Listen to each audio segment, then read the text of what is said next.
হুট করে কোথায় যাওয়ার সিদ্ধান্ত করলাম, সেখানে গিয়ে কি কি খেলাম, সাথে যাওয়ার সময় কি কি নিলাম, এই নিয়ে হচ্ছে আজকের ভিডিওটি। তো হ্যালো এভরিওয়ান, আসসালামু আলাইকুম। আল্লাহর রহমতে নিশ্চয়ই ভালো আছেন। এই তো সকালে ঘুম থেকে উঠে আমি নাস্তাটা করে নিলাম, মানে নাস্তা বলতে চাটা খেয়ে নিলাম। সাথে রাত্রে হাজব্যান্ডকে বলেছিলাম যে একটা দেশি মুরগি আনার জন্য, তো উনি মুরগিটা বলেছি একদম পরিষ্কার করে আনবেন। তো উনি আনার পর আমি রাত্রে এইভাবেই ফ্রিজে রেখে দিই।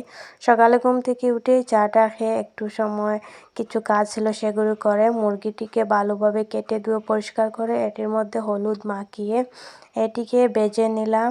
আমি ভাবলাম যে আমি যেখানে যাব এখানে কিন্তু এভাবে কিছু আমি নাস্তা রেডি করে নিলে কিন্তু ওরাও খেতে বা মানে একটু পছন্দ করবে আর আমারও একটু ভালো লাগবে। সেজন্য আর কি আমার মনে হয় কোথায় যাওয়ার সময় যদি এভাবে সুন্দর করে টিফিন বানিয়ে নিলে কিন্তু ওরা খেতে বেশ পছন্দ করে।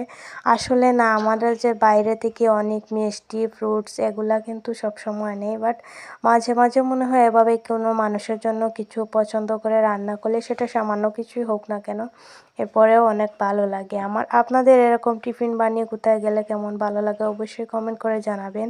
তো মুরগিটাকে আমি বেজে এরপর এটিকে ভুনা করে নিলাম। সাথে কিন্তু আমি টিফিনে নেব ছোলা চানা, যেটা এটাকেও আমি ভালোভাবে একদম ভুনা করে নিয়েছি আর এটা কিন্তু অনেক সফট হয়েছে। আমি প্রেসার কুকারের মধ্যে এটাকে অনেক শীষ দিয়েছি। সাথে সাদা করে জর্জরো করে পোলাও রান্না করব। তো পোলাওটাকেও আমি এখানে ভেজে নিচ্ছি, আর পোলাও ভাজা কিন্তু যত বেশি হবে তত কিন্তু পোলাওটাও জর্জরা হবে।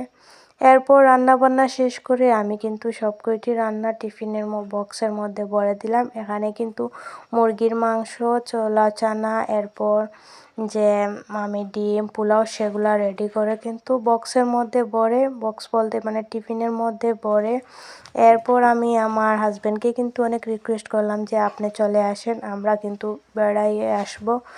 বাট উনি বললেন ওনার যে একটুও সময় নেই, সেজন্য আমি আমার ছোটো ভাইকে বললাম যে তুমি চলে আসো, আমরা এক জায়গায় যাব। তো ও প্রথমে না করলো, পরে আর না করতে পারেনি, ও চলে আসলো। এরপর সেখানে গিয়ে আমরা অনেক মজা করলাম, অনেক খাওয়া দাওয়া করলাম। সব কিছুর ভিডিও কিন্তু আমি করতে পারিনি, কারণ হচ্ছে নতুন নতুন ভিডিও বানাচ্ছি আর একটু লজ্জাও লাগে যে কারো বাসায় গিয়ে এভাবে ভিডিও করব। আর আমি তেমন একটা মানুষকে আমি বলিনি যে আমি এভাবে ব্লগিং ভিডিও করি। সেজন্য আমার মনে হচ্ছে যে আমি যখন সাকসেস হব, আপনারা যখন আমাকে সাকসেস করে দিবেন আপনাদের সাহায্য নিয়ে, তখনই আমি সবাইকে বলবো যে আমি এভাবে একটা কাজ করেছি।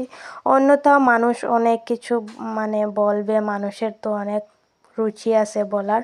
সেজন্য আমি মানুষকে এখন কিচ্ছু বলতে চাচ্ছি না, শুধু আমি আর আমার পার্সোনাল কিছু মানুষকে বলছি যে এভাবে আমি একটি চ্যানেল খুলেছি। তো বাসায় আসার পর অনেক ধরনের নাস্তা ছিল, আর সাথে আমি এই বেগুনিটাও বেজে নেব আর রাত্রে খাওয়া দাওয়াটাও হয়ে যাবে।